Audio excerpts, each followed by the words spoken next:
Un homme joue à des jeux sur son téléphone portable et sa petite amie dit qu'il est très bon, mais elle embrasse bientôt un autre homme.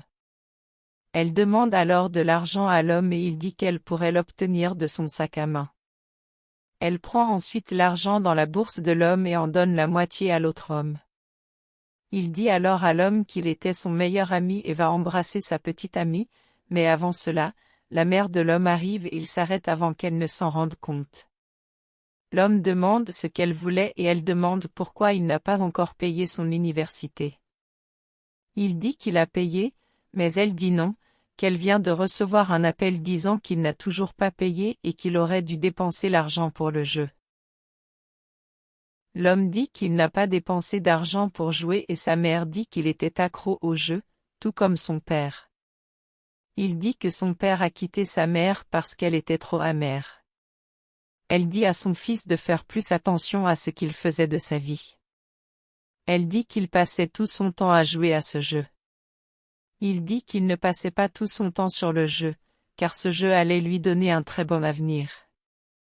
La mère dit alors qu'un jeu ne pouvait pas lui donner un avenir. Il dit qu'il investissait dans son avenir, ce qu'il a dépensé aujourd'hui, il gagnerait bientôt le double, mais elle dit qu'il s'est trompé. L'homme demande alors pourquoi elle ne comprend pas qu'il pourrait avoir un avenir grâce à ce jeu, mais elle dit qu'il devait penser à étudier.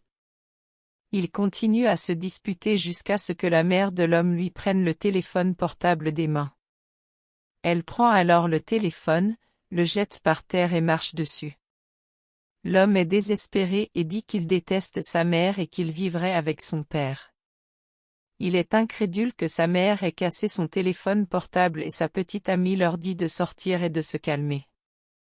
Les trois quittent alors la maison pour essayer de se calmer.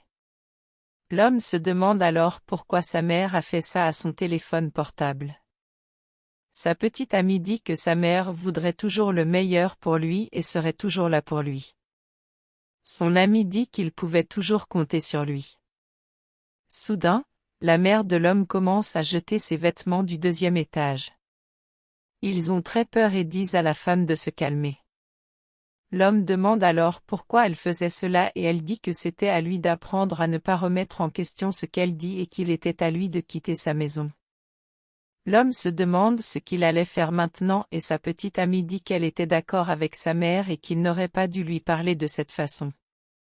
L'ami dit que si l'homme en avait besoin, il pouvait rester chez lui.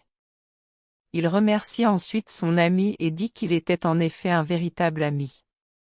Plus tard, les deux arrivent chez l'ami d'un ami et il commence à leur faire visiter. Il dit que les dépenses de la maison sont toutes partagées par les résidents et demande s'ils seraient d'accord avec cela. L'homme dit qu'il était d'accord et qu'il ne savait pas ce qu'il ferait sans son ami. L'ami dit alors qu'il n'avait qu'un détail dont il devait parler. Il dit que puisque les dépenses de la maison sont réparties entre les résidents, l'homme devrait l'aider et payer sa part également. Il demande ensuite si son ami allait vraiment l'inculper, mais l'ami dit qu'il n'avait pas le choix. L'homme dit alors qu'il resterait et remet le peu d'argent qui lui restait. L'ami dit alors que cet argent ne paierait pas grand-chose et que son ami devrait réfléchir à un moyen d'en obtenir plus. L'homme dit alors qu'il essaierait de trouver un emploi.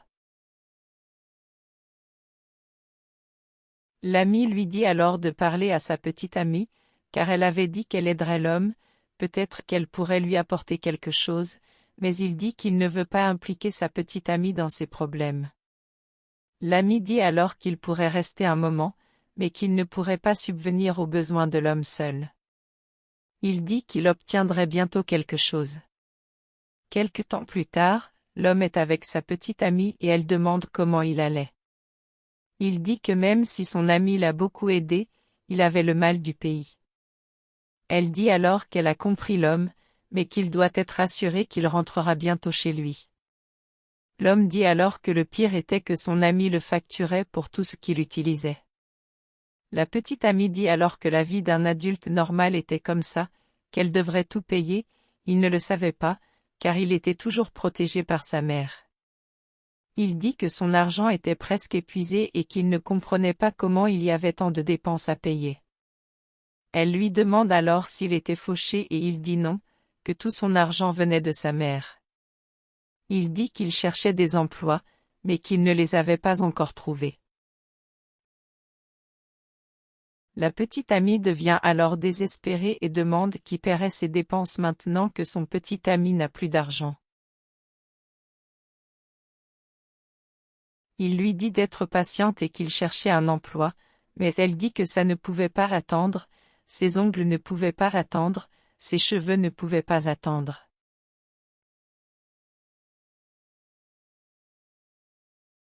L'homme demande alors à sa petite amie de comprendre sa situation, mais elle dit qu'elle s'en fiche et qu'il devrait la chercher lorsqu'il trouvera un emploi.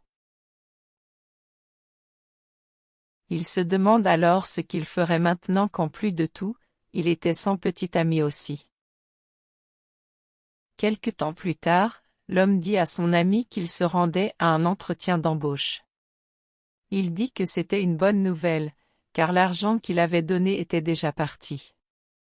L'homme dit qu'il cherchait un emploi pour aider son ami car il n'avait plus d'argent. L'ami dit alors qu'il comprend sa situation, mais qu'il ne pouvait pas jouer son ami.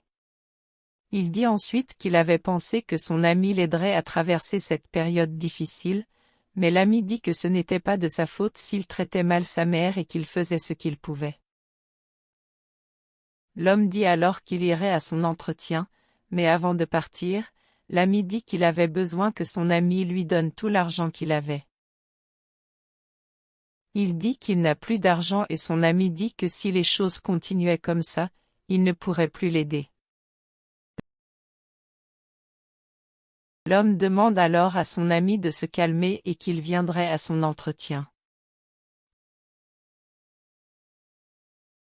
Quelque temps plus tard, l'homme casse son ami en train d'embrasser sa petite amie.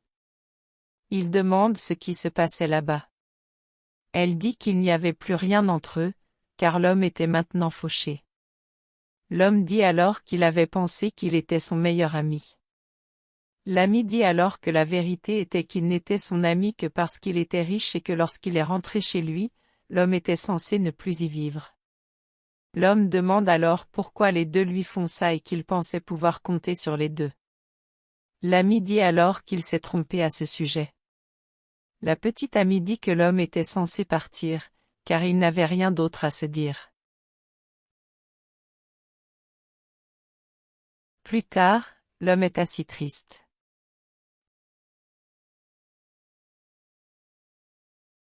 Sa mère apparaît et lui tend un nouveau téléphone portable. Il dit qu'il ne veut plus penser au jeu et demande pardon à sa mère. Elle dit que son fils n'avait pas besoin de demander pardon car tout ce qu'elle voulait, c'était que son fils apprenne une leçon. Il dit qu'il a traversé beaucoup de choses et demande à pouvoir retourner chez lui. Elle dit qu'il pourrait retourner chez elle avec elle.